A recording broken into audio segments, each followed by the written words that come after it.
ఇప్పుడు రామనామ తారక మంత్రం చెప్పారు కదా గురుగారు, ఇది చాలా పవిత్రమైంది. అందరూ కూడా నిత్య జీవితంలో ఏ విధంగా ఈ తారక మంత్రాన్ని మామూలుగా ఉపదేశిస్తూ ఉంటారని కూడా చెప్తారు కదా, గురువుగారులు ఉపదేశిస్తూ ఉంటారు పిల్లలకి. అలాగే నిత్య జీవితంలో ఇంకా ఏ విధంగా నామస్మరణ చేయొచ్చు అంటారు? ఒక మాట చెప్పారంటే నాన్న, మనకి జీవితంలో కోటిసార్లు రామనామం చేస్తే ఇంకేమీ అక్కర్లేదు అనేటువంటిది మన శాస్త్రం. అందుకనే రామకోటి రాస్తూ ఉంటారు చాలా. అక్కడి నుంచి తర్వాత ఏవేవో కోట్లు వచ్చినాయి, అన్ని కోట్లు వచ్చేసినాయి. అంటే ఏదైతే మనం రాయి తగ్గుతామో అక్కడ ఒక మన వాల్మీకి దగ్గర విషయానికి వచ్చేసరికి రామ అనేటువంటి శబ్దం పలక్కపోతే కూడాను మరా మరా మరా మామ పరుగుతుంటే చివరికి రామనామం వచ్చింది. అవునా? అంటే రామనామం చేస్తే చాలు జీవన్ముక్తి జరుగుతుంది అనేటువంటిది శాస్త్రం. అలాంటిది కోటిసార్లు రాస్తే ఎలా ఉంటుంది? ఇంకా కోటిసార్లు పూర్తి చేసిన వాళ్ళు తక్కువ మంది ఉన్నారు.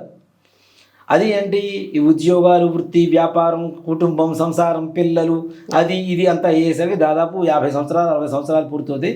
అప్పుడు గుర్తుకొస్తాడు మనకి. అక్కడి నుంచి రాస్తూ ఉంటారు. ఇంకోటి కూడా ఏంటంటే, దీన్ని కాశీలో చనిపోయేటువంటి కాశ్యాంత మరణాన్ముక్తి అనేటువంటి ఒక సూక్తికి మనం నిత్య జీవితంలో రాసేటువంటి రామకోటికి ఒక సంబంధం ఉంటుంది. ఏంటి అంటే, అక్కడ పరమేశ్వరుడు రామతారక మంత్రాన్ని ఉపదేశిస్తున్నాడు. ఇక్కడ ప్రతినిత్యం మనం శ్రీరామ శ్రీరామ శ్రీరామ అని రాస్తూ ఉన్నాం. ఒక మనిషికి అలవాటు పడితే వాడి పేరే ఎవరిని చూసినా మనం పిలుస్తూనే ఉంటాం. అలాంటిది మరణ సమయంలో కూడా రామకోటి రాసేటువంటి వాళ్ళకి చివరికి రామనామమే కదా వాళ్ళ నోట్లోంచి వచ్చేది. అవునా? మనకి పెట్టేటువంటి పేర్లు కూడా అందుకోసమే కదా. మన ముత్తాతలు తాతల పేర్లు ఏంటి? శ్రీనివాసు, వెంకటేశ్వర్లు, రామ, రామకృష్ణ, కృష్ణ, ఇట్లాంటి పేర్లు భగవంతుడి పేర్లు పెట్టేవాళ్ళు. వాళ్ళ పేర్లతో అయినా కనీసం పిలుస్తుంటే భగవంతుడిని పిలిచిన పుణ్యం వస్తుంది. చనిపోయేటువంటి సమయంలో ఇప్పుడు మనవడం మీద బాగా ప్రేమ ఉంది, ఒరే నాయన రామకృష్ణ, ఒరే నాయన రామకృష్ణ అంటూ ఉంటే రాముడి కృష్ణుడు తలుచుకున్నట్టే కదా. అందుకోసమే ఆ పేర్లు పెట్టేవాడు. ఇప్పుడంతా పెడుతున్న పేర్లన్నీ కూడాను దరిద్రమైనటువంటి పేర్లు. వాడికి అర్థం ఉండదు, అర్థం ఉండదు. ఎక్కడెక్కడో వెతుకొచ్చి పెడతాడు. మొన్న మధ్య ఒకటి పెట్టారు, అల్ప, స్వల్ప. అల్పం అంటేనే సగం, కొద్దిగా అని అర్థం. అవునా? అల్ప ఏంటి, స్వల్పం ఏంటి, ఆ పేర్లు ఏంటి? వాడికి అర్థమే ఎక్కడ ఉంది? నిజాన్న అల్ప అంటే అల్పజీవి అంటారమ్మా, కొద్దిగా జీవించే వాళ్ళని అంటారు. ఆ పేరుని పెట్టారంటే ఏమని మా వాళ్ళు పెట్టారు. మనమే తగ్గించేస్తున్నాం వాళ్ళ ఆయుష్ని, ఇంకా ఆయుష్ని తగ్గిస్తున్నాం. వాళ్ళ జీవితంలో ఆనందాన్ని తగ్గించేస్తున్నాం. ఇంకా అన్ని కొరతగా అల్పంగానే ఉంటాయి, స్వల్పంగానే ఉంటాయి, పరిపూర్ణంగా ఎక్కడే ఉంటాయి. పూర్వకాలంలో పూర్ణ చంద్రరావు అని పెట్టేవాడు. పూర్ణచంద్రుడు అంటే పౌర్ణమి చంద్రుడు అని పేరు. అవునా? అట్లాంటి మంచి పేర్లు పెట్టేవాడు. మీనింగ్ మంచి అర్థం ఉండేవి నాన్న. అట్లాంటి పేర్లు పోయినాయి. ఇప్పుడు ఋషుల పేర్లు పెట్టేవాడు. మనకి పూర్వకాలంలో ఋషులు మునులు ఉన్నారు కదా, వాళ్ళ పేర్లు పెట్టేవాడు చక్కగా. వాళ్ళ తపోశక్తి కూడా ఆ వంశానికి చాలా వరకు ఉపయోగపడుతుంది ఆ పేర్లు పెట్టి పిలుచుకోవడం ద్వారా. అసలు గోత్రం తెలిసిన వాళ్ళు ఎవరున్నారు నాన్న? తక్కువ, అతి తక్కువ మంది. ఇప్పుడు ఎవరన్నా పిల్లలు అడిగితే గోత్రం అంటే గోత్రమా ఫోన్ చేస్తా ఫస్ట్, నాన్న మన గోత్రం ఏంటి? నాకు తెలియదే, మా నాన్నగారు కొంచెం చెప్తాను, మా ఆయన చెప్తాడు. అంటే వీళ్ళకి తల్లిదండ్రులకే సరిగ్గా తెలియట్లేదు, పిల్లలకి అసలు తెలియదు. ఇంటి పేరు అర్థమవుతుంది ఎవరికన్నా? సర్నేమ్, ఇనిషియల్, ఇవి అడిగితే చెప్తారు. ఇంటి పేరు అంటే తెలియదు. మాకు ఇంటి పేరు లేదండి. ఇంటి పేరు లేకుండా ఎట్లా ఉంటుందిరా? వంటికైనా పేరు లేకుండా ఉంటుందేమో, కానీ ఇంటి పేరు లేకుండా ఎట్లా ఉంటుంది? పూర్వకాలంలో ఇంటి పేర్లు కూడా చాలా విచిత్రంగా ఉండేవి నాన్న. ఒక ఊరిలో నుంచి ఇంకొక ఊరికి ఎక్కడన్నా వలస పోతే ఆ ఊరి పేరే వీళ్ళ ఇంటి పేరుగా మారిపోయేది. ఇప్పుడు చాలా మంది ఇళ్ల పేర్లు తీసుకోండి, ఎక్కడో ఆ ఊరి పేరు తప్పనిసరిగా ఉంటుంది.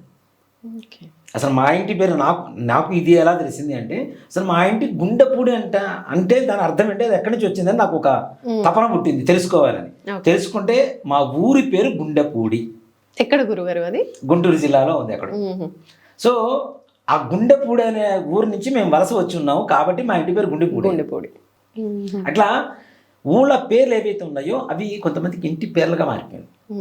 జొన్న, భొట్ల, ఇట్లా చాలా ఇవన్నీ ఊర్ల పేర్లు ఉన్నాయి నాన్న. ఎక్కడ చూడ మారుమూల చిన్న ఊళ్ళ పేర్లు ఉన్నాయి. కొన్ని కాలగర్భంలో ఊళ్ళు కూడా మారిపోయినాయి, కలిసిపోయినాయి.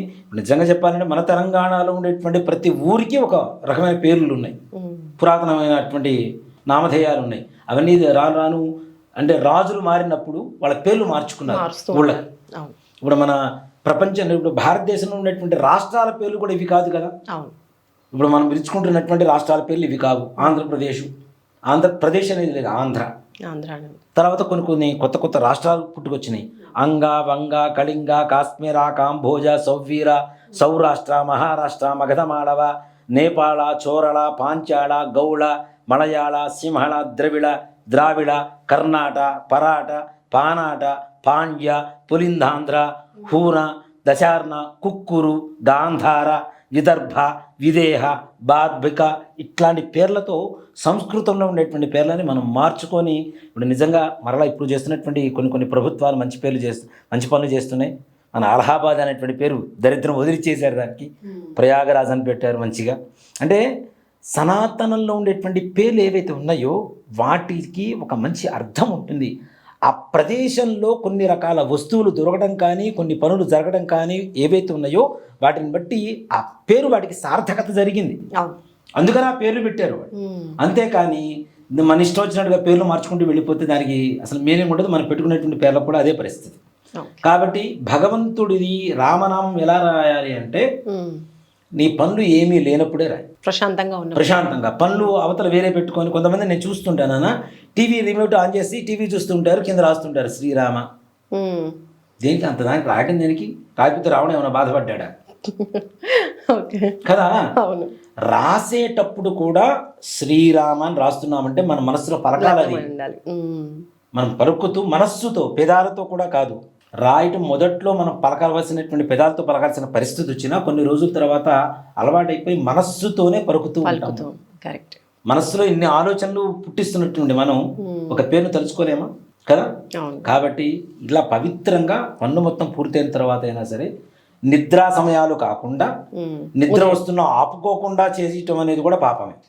కాబట్టి నిద్రా సమయాల్లో కాకుండా ప్రశాంతంగా కూర్చొని చక్కగా శ్రీరామ శ్రీరామ శ్రీరామ ఇదంతా కూడాను మనకి చాలా దేవాలయాల్లో రామాలయాల్లో మనకి రామకోటి స్తూపాలు ఉంటాయి.